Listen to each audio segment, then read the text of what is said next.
Welcome to Taste of Truth Tuesdays, where we'll be serving up bite-sized conversations on all things fitness, nutrition, mindset, and spirituality. So grab your headphones and get ready to taste the truth with us every Tuesday. Subscribe now on your favorite podcast platform because every bite counts.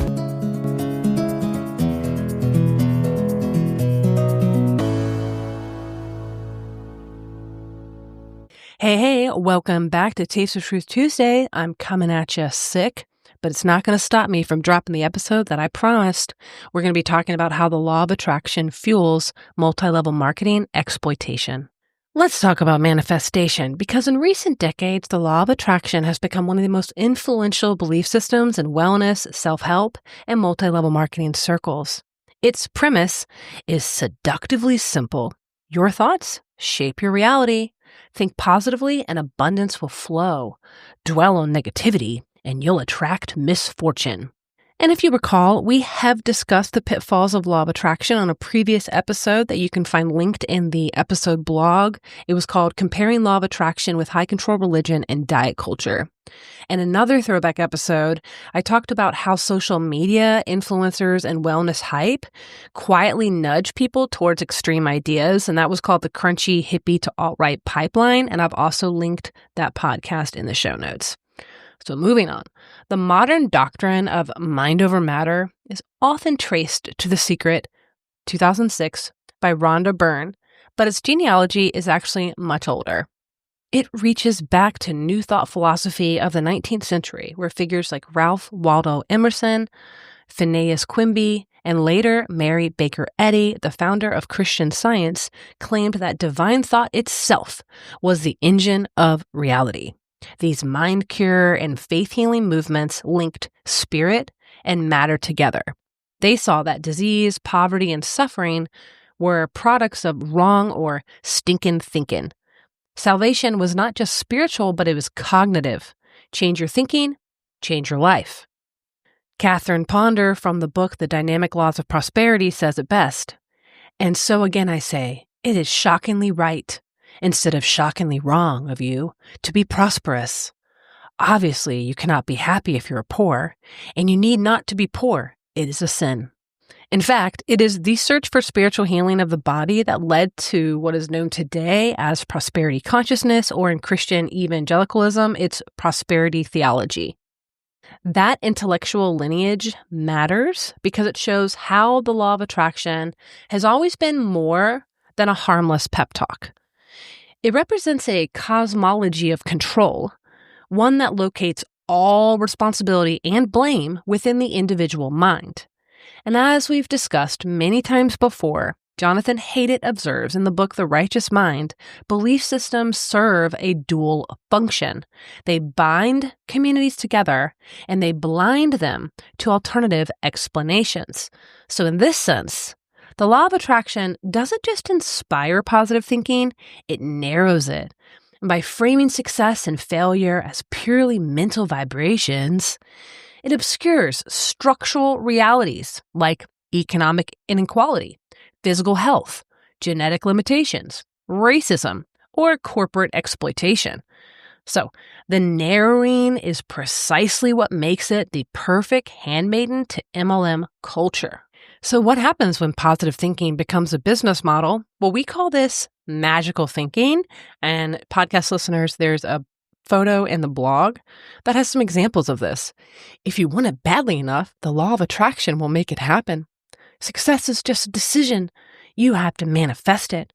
Positive vibes only. Negativity blocks your abundance. Your breakthrough is just around the corner. Don't give up on your dreams. Your mindset is the only thing standing between you and a six-figure income. Last one, just believe in yourself and the universe will reward you with success. So Robert L. Fitzpatrick, in his books False Prophets and Ponzi Economics, describes MLMs as an endless chain recruitment scheme. What sustains them isn't product sales, but the constant influx of hopeful recruits. Yet, these schemes require something more than numbers. They require belief. And here, the law of attraction becomes MLM's best salesman. Distributors are told, failure isn't about the structure of the business, it's all about your mindset. Doubt? That's negative energy. Quitting is not just a business choice, but it's a moral failing. In the Amway training program, the ABCs of success are attitude, belief, and commitment. Attitude was the key, which must be guarded. Don't let anyone steal your attitude. Negative was defined as whatever influence weakens your belief and commitment in the business. And this is where Norman Vincent Peale, Peale, his positive thinking gospel dovetails with MLM. In his 1948 book, Positive Thinking for a Time Like This, Peale popularizes the phrase, let go and let God. Let him take over your life and run it. He knows how. While originally a call to surrender, the phrase has since been weaponized in countless contexts, from holiness movements to Alcoholics Anonymous to prosperity preaching. At its worst, it functions as a silencer. Don't question, don't resist, don't think critically, just let go and trust that outcomes or uplines will provide. Eastern Orthodox Christianity actually has a word for this, prelest, prelest, P-R-E-L-E-S-T. It's the belief that human beings are so easily deceived that any private sense of spiritual progress, like maybe a feeling of clarity, joy, empowerment, or even a mystical experience, cannot be trusted on its own. Without humility and the guidance of a spiritual father, you're told it may just be pride, delusion, or the devil in disguise. You see, that's the trap right there. You can't trust your own mind, heart, or gut. The only quote-unquote safe option is obedience to the system, which is exactly how multi-level marketings and other high-control groups operate, undermining self-trust to keep you dependent. Nietzsche would have called this kind of slave morality a belief system that encourages resignation to suffering rather than rebellion against unjust structures. The law of attraction, framed this way, doesn't challenge MLM exploitations, it actually sanctifies it. More powerful than any product, charismatic leader, or compensation plan, the literature of faith is the prime tool to recruit and persuade new distributors to join MLM sales organizations. More powerful than any product, charismatic leader, or compensation plan, the MLM mindset materials like the tapes, courses, and anything quote-unquote personal development kit are the prime tools used to recruit and control distributors. Once you're in the system, you're encouraged to buy these materials week after week, keeping you invested emotionally and financially while feeding the company's bottom line. So podcast listeners, I would like for you to make sure you click the episode blog so you can go down this memory rabbit hole with me, because I went through my Facebook to find some real goodies for you. So here I shared this post, my energy creates my reality. What I focused on is what I will manifest. The original caption, it's so bad you can hear how brainwashed I was. I say, belief is a feeling of certainty about something driven by emotion. Feeling certain means that it feels true to you, and therefore it is your reality. What you focus on, you find. You've got to believe it to see it. Next, we have a photo of my very first corporate event in August 2016. So my upline actually insisted that I go. She told me that you have to be at all the core 4 events if you want to be successful. I had just lost my job at Fulcrum Fitness, and she said, well, isn't this perfect? This is your financial opportunity. So they bought my flight and basically forced me to go. They're like, we're going to buy your flight. And I was literally jobless. And then I spent money on hotel and food and went to Las Vegas, which is literally, if you know anything about me, the last place on planet Earth I'd ever want to be. So the caption for this photo from my first corporate event, it says, ignite your vision. I attended an event that changed my life, showed me the massive vision of this company. Join our passionate, growing team of 18 to 35-year-olds striving for extraordinary lives, ownership of health, dreams, and contributions. Returning to this life-changing event soon, Nashville, Tennessee, let's learn, grow, and celebrate. Sounds inspiring, right? Except what they're really selling is mandatory product purchases, endless hype, and a community that keeps you chasing the next status milestone. That massive vision isn't about your health or dreams. Again, it's always about the company's bottom line. I mean, the more I learn about how fraudulent and just fucked up multi-level marketing companies are, but they are protected by the FTC. And we're going to be going into that with Robert L. Fitzpatrick, my expert, next week about well, if they're so bad, why are they legal? Oh man, is that a juicy rabbit hole indeed. But I just think back to when I was at these events. I think I went to the Core 4 events at least 2 or 3 years in a row, and thinking about all those people up on stage who knowingly were manipulating all of us out of our money. Such scammers, such grifters. It infuriates me. And I also am so embarrassed that I fell for this shit. So embarrassed. And that's literally why I do Taste the Truth Tuesdays. It's my own cathartic version of healing by diving deep into high control environments, the why behind them, the cultural hooks, the emotional manipulation, and the psychological traps. And I'm not here to sugarcoat, as you know, and we don't shy away from the hard truths. But let's get back to the script. I was just riffing there. So words that are passionate, extraordinary, innovators, ownership, those are carefully chosen psychological nudges, making you feel like life itself is on the line if you're not on board. And the next countdown for the life-changing event, that keeps you spending, attending, and emotionally hooked. And that's why Fitzpatrick calls it out in Ponzi-nomics. The sales rep is the best customer. Only a tiny fraction of participants even earn any money. We'll get to that in a bit. The rest are just paying to stay inspired. So in the podcast blog, I've got some more flashback images of my cult days if you're interested. So the psychological toll.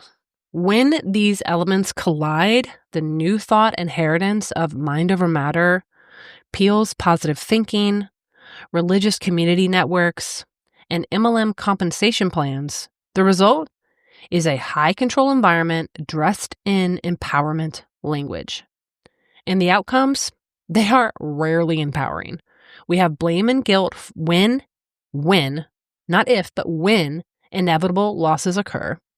Anxiety from the demand to maintain high vibrations, suppression of doubt, lest skepticism be mistaken for weakness, financial harm disguised as personal failure. In wellness communities, that logic extends beyond money. If essential oils don't heal your illness, it's because your mindset was wrong. If the diet doesn't work, it's because you didn't believe hard enough. Structural realities, like I mentioned, biology, medicine, other inequalities are flattened into just personal responsibility. As Jonathan Haidt warns, morality, and by extension, ideology, can both bind and blind. The law of attraction, when paired with MLMs, binds participants into a shared culture of hope and positivity while blinding them to exploitation. So connecting the dots, bodybuilding, metabolism, and team isogenics. So a couple weeks ago on this podcast, I shared about my bodybuilding years and the metabolic fallout that I still live with today. And I actually had forgotten how much of that season was actually entangled with my isogenics obsession. My upline, the couple who enrolled me, they were part of Team Isogenics, which I'll describe what that is in a bit. And I craved validation of being seen as a successful athlete inside that community, just like they were. The requirements, though, to get into Team Isogenics, placing in the top 3 of multiple bodybuilding competitions in a very short span of time. So between May 2017 and October 2018, I crammed in 4 shows in just 18 months. No off season, no recovery, just constant prep cycles. I was like, why did I do so many shows back to back? It made no sense. And I'm like, oh yeah, because I was going for this insanely unrealistic goal of getting recognized as Team Isogenics. My metabolism never had a chance to stabilize, and I pushed myself way past healthy limits. I wrecked my body, and like I've said, I am still paying the price. And this is why I push back so hard when people insist that success is all about having a positive enough attitude to manifest it. Okay, hard fucking stop. My mindset was ironclad. I remember, I was doing 90 minutes of cardio, broken into 2 sessions of 45 minutes on the Stairmaster, 6 days a week. I was eating, 1,200 calories, barely any carbs, barely any fat. It was just like literally 160 grams of protein. I literally put protein powder and mixed it with water, and I lived on protein paste. It's so disgusting when I think back at what I was doing. And I would be crying, listening to like motivational, with that music, and be like, you can do it. You've got this. And I'd be like crying on the Stairmaster. Dude, my mindset was iron fucking clad, okay? But I lacked the conscious awareness that valued human health over recruitment and body image. That drive, it really wasn't just about stage lights and trophies. It was deeper than that. It was about proving my worth. And this goes way back to my childhood. So I was trying to prove my worth to myself. I was trying to be seen, being witnessed, being valued. But here I was trying to prove it to an MLM culture that dangled prestige as the price of belonging. Team Isagenix, they definitely made that bar steep. And I was determined to clear it, no matter the cost. Okay, let's lighten it up. So in the podcast blog, I have this meme that is the Mindset Coach Starter Kit, and it is so funny because it literally describes my upline to the T. It's like she brings this meme to life. You got to look at it. So it has like writing affirmations, Dr. Joe Dispenza, which we've broken down all that in a previous podcast. I've just linked so many already, but if you're interested, hit me up. I'll send it to you. How to become an entrepreneur with no experience or money, so magical thinking. What is mania? You create your own reality. And of course, the indoor abundance hat, because every boss babe wears that felt hat. You know what I mean? So if you need any more proof of how deep this mindset over matter indoctrination goes, that's why you got to check out my old upline. She's rebranded herself as a manifestation coach. Just picture that classic boss babe felt hat paired with a website that promises signature mindset tools for rapid results. According to her, if fear or doubt was shrinking your dreams, this was your moment to flip it. She name drops 8-figure companies, influencers, and visionaries, the usual credible glitter, while selling memberships, live events, and 7-day challenges. It is the same exact pitch recycled. Your struggle isn't systemic. It's just your mindset. If you're not living the life you truly love, it's because you haven't invested enough in flipping the script. With her paid framework, of course. The MLM grind culture just got a new coat of manifestation paint. Okay, so I want to dive more into the specific Isagenix programs and their psychological impact. So there was the Healthy Mind and Body Coaching Program. So it was a 60-day mindset initiative framed as holistic wellness. So what you did, you purchased the program, and if you completed it, 60 days, actually a lot of days to log into your Isagenix account and do these little like mindset questions. And in practice, it really was just tying product use to personal development, creating behavioral conditioning, and binding members into a sense of shared identity and belonging.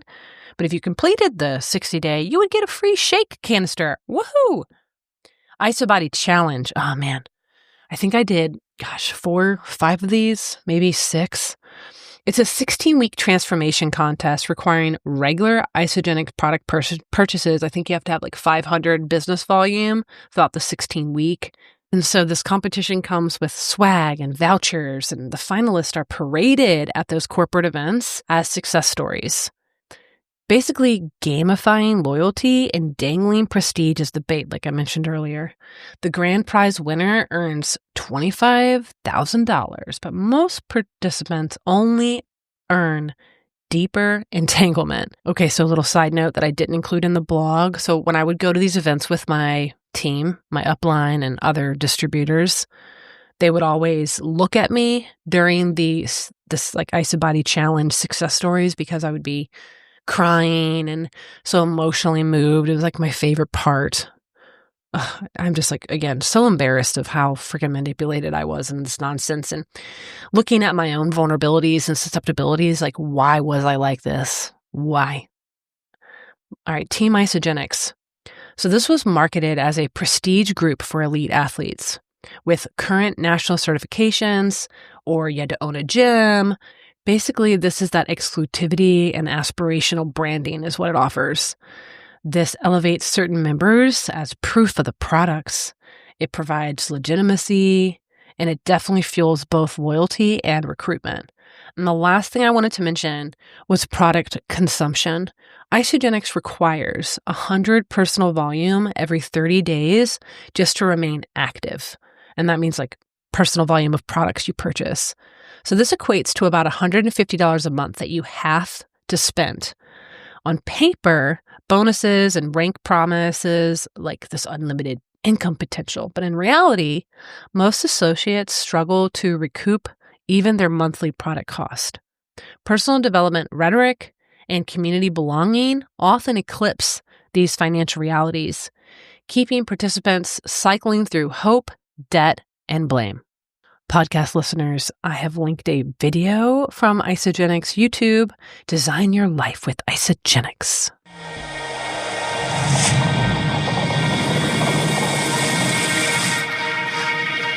What if everything began to change as you know it, right now? Not because the world shifts, but because you do. A small choice, a spark, that sets everything in motion.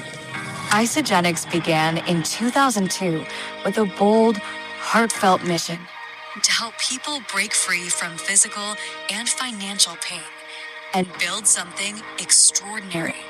What started as a company became a movement, a global community with a shared mission. If you want to watch the full video, it is linked in the show notes. So if you watched closely, the real magic is actually how the company paints a picture of limitless opportunity.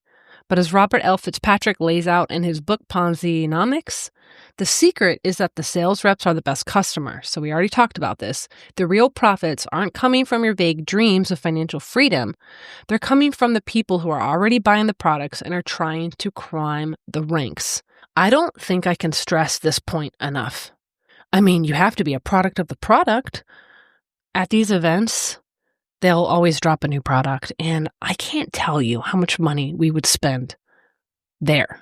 So not only did I have to pay for my flight, my hotel, food, but then I would want to spend $100, $200, even more. I rarely would have that much money on, the gear, the clothing, the swag. So I can't stress this enough. The sales rep is the best customer. And in reading all this anti-MLM literature, it just really hits home. And the numbers don't lie. According to Isagenix's own disclosure, the overall average annual income for an associate is $892. Among those who actually earn anything, that average will jump up to $3,994. So if you do the math, that means only about 22% of associates earn anything at all. The other 78%, zero, nada, zilch. And I mean, let's take that high-end number. It's like $3,994. Before you start getting excited about that, that's before expenses. So remember, we have to spend $150 a month on products. That's going to be $1,800 a year. So now we're down to like $1,100. And that could easily drop once we talk about the flights, the hotels, and all the expenses to get to these events or other promotional materials that you may need to buy. So again, you're going to end up going in debt trying to run a multi-level marketing business. The point that I'm trying to make is the so-called income potential evaporates so freaking fast when you account for the mandatory spending that MLMs require. The only thing truly transformed is the company's bottom line, not yours. No wonder the comments on that video and all Isagenix videos are turned off. Apparently, nobody actually crunches the numbers while the marketing spiel promises energy, strength, and vitality, as if a shake could fix financial exploitation, metabolic burnout, and guilt tripping all at the same time. So my story is just one case study of how these tactics play out in real lives. I was recruited through trusted connections of my past employers, emotionally manipulated with the promises of transformation, pressured into relentless product use, and left with financial strain and long-lasting health consequences. That's the quote-unquote empowerment that MLMs sell. And this is why scrutiny matters. Something I didn't discuss in the Isagenix programs that they offered, because it was a partner company. It was called Growth-U, Growth University. And they are the ones who created the Healthy Mind and Body Coaching program. And I took several of their courses because I wanted to become a leader, and I was really investing $600 in their courses on top of all the other money that I was spending. It's so embarrassing, but I want to play you a vision that I put together in one of those courses, and it's going to really just, be the chef's kiss so you can see how deep I was into this nonsense. I am embodied with fulfillment of being a leader that hosts workshops and classes for the community. My heart feels warm and full knowing that I am having a large impact on many different kinds of people. I am grateful working around my passions of nutrition, mobility, fitness, and hoop dancing. I have created an Isagenix hoop troupe that empowers many humans with the exhilarating experience of performing on stage. I am recognized as an elite athlete and feeling connected and accomplished by being a member of Team Isagenix. I am successful within my profession and have become an elite trainer. My vision is based with contribution, teaching hoop dance, and all kinds of other classes for the community and impacting world health through creating a large organization through Isagenix. It's also based around significance, being a member of Team Isagenix and becoming an elite athletic trainer. And I'm going to be fair. Some of that isn't all bad. I really do love organizing community events. Now, I've lost most of my friends in the hoop dance community because they're so far left, their brains fell out. And I don't really have any friends anymore. And I don't work as a personal trainer anymore. So little did I know, March 2017, that vision was going to crumble far away. So let's move on. Cultural ecosystems that enable MLMs. Because they don't operate in a vacuum. They flourish where belief structures already normalize submission to authority, submission to truth claims, and tightly networked communities. Evangelicals in the LDS Church provide striking examples. Their congregations are tight-knit. Their missionary training is very persuasive. And a cultural emphasis on self-reliance and communal obligation create fertile ground for recruitment. Oh my God, I have to tell you, this is not in the script. I remember, it just came to me. I would say, if I enrolled 150 people in Isagenix, imagine how many people I can turn on to Jesus. I was there's so many similarities to MLMs and evangelicals when they're trying to recruit people into their psyop of Christianity. Oh, it's sick. And the pastor at Coastal Church, where I used to go, he said, "You're not a real disciple if you haven't created disciples." He said that in a sermon. And I remember being like, yeah, I know I'm on the right path of trying to convert all these people. Gross. Okay. Companies like Nu Skin, Young Living, doTERRA, and Melaleuca all have disproportionately strong followings in Utah and among Mormon communities. Melaleuca is created by a Mormon. Fitzpatrick notes that MLMs thrive where trust networks and shared values make persuasion easier. That kind of environment where aspirational marketing and prestige teams can latch onto pre-existing social structures. So in short, it's not just the products or the promises of positive thinking, it's where belief, community, and culture all collide. That allows MLMs to hook people and keep them chasing elusive success. All right, let's bring it home beyond magical thinking. So the critique is not of hope or of positivity per se. That's not what I'm critiquing. But I'm critiquing the weaponized optimism when mantras like let go and let God, or just think positive to manifest it, are used to shut down discernment, discourage action, or excuse exploitation. They cease to be spiritual tools, and they actually become instruments of control. Nietzsche challenged us to look beyond systems that sanctify passivity, urging instead a confrontation with reality, even when it's brutal. Fitzpatrick's work extends this challenge to the world of commerce. If we truly care about empowerment, we must be willing to see how belief systems can be manipulated for profit.